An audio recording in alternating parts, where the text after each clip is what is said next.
तो जी रमज़ान मुबारक चल रहा है और हो ही नहीं सकता कि रमज़ान हो और चिकन स्प्रिंग रोल और समोसे ना बने। तो हम भी ऐसे ही करते हैं कि चिकन स्प्रिंग रोल और समोसे बना के फ्रीज़ कर देते हैं। इसके लिए हमें चाहिए है शिमला मिर्च, गाजर और चिकन चाहिए, जो कि हम बॉईल करके फिर छोटा छोटा अलग अलग पीसेस में कर देंगे उसे। इसके अलावा हमें बंद गोभी चाहिए, काली मिर्च चाहिए, नमक चाहिए और सोया सॉस चाहिए। जैसे मैंने आपको वीडियो में दिखाया ऐसे ही आपने इसकी स्टफ़िंग तैयार करनी है और फिर आपने रोल पट्टी लेनी है, उसको ऐसे ही फ़ोल्ड करके इसके अंदर ये मसाला रख के और इसको बंद कर देना है। अच्छी तरह बंद करना है ताकि ये कहीं से भी खुला ना रह जाए। तो हमने ये अपने रोल सारे फ़ोल्ड कर दिए हैं और इसके बाद हम ये सारे रख के फ्रीज़ कर देंगे।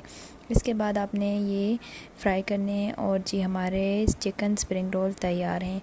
तो अब आप भी इफ्तारी में चिकन स्प्रिंग रोल बनाएं।